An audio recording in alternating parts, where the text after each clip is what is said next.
भावंडांच्या प्रेम, स्नेह व संरक्षणाच्या प्रतीक असलेल्या रक्षाबंधनाचा सण देवळा पोलीस ठाण्यात उत्साह, भावनिक वातावरण आणि आपुलकीच्या भावनेने साजरा करण्यात आला आहे। जनतेच्या सुरक्षेसाठी दिवस-रात्र कार्यरत असणाऱ्या पोलीस दलाशी स्नेहबंध दृढ करण्याच्या उद्देशाने भाजपा महिला आघाडीच्या जिल्हा उपाध्यक्ष बबिता देवरे आणि सरला सोनवणे यांनी महिलांसमवेत पोलीस ठाण्यात भेट देत पोलीस तेथील अधिकारी व कर्मचाऱ्यांचे औक्षण करून राखी बांधली व रक्षाबंधनाच्या शुभेच्छा दिल्या आहेत। कार्यक्रमाच्या वेळी पोलीस ठाण्याचे पोलीस निरीक्षक सार्थक नेहते, पोलीस उपनिरीक्षक मनोज कुंवर, कैलास गुजर यांच्यासह अन्य अधिकारी व कर्मचारी उपस्थित होते।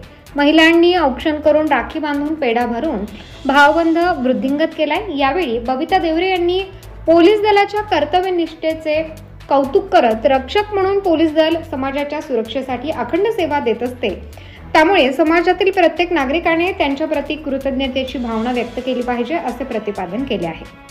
पोलीस निरीक्षक सार्थक नेहते यांनी या उपक्रमाबद्दल समाधान व्यक्त करत रक्षाबंधन हा केवळ भाऊ बहिणींचा सण नसून परस्पर विश्वास, आपुलकी आणि जबाबदारीचे प्रतीक आहे। आज महिलांकडून औक्षण करून राखी बांधून घेतल्यामुळे आम्हाला प्रेरणादायी भावनिक बळ मिळाले असे सांगितले आहे। या उपक्रमामुळे महिला आणि पोलीस दल यांच्यातील स्नेह संबंध अधिक दृढ झाले। यावेळी निशा अहिराव, वैशाली पवार, अनिता पवार, संगीता भोसले, पूजा सोनवणे, मंगल वाघ, मीना ठाकरे आदींसह महिला उपस्थित होत्या। ताज्या व महत्त्वाच्या बातम्या बघण्यासाठी प्ले स्टोअरवर जा, प्रबलभूमी ॲप डाउनलोड करा व या धावपळीच्या जीवनात अपडेट रहा।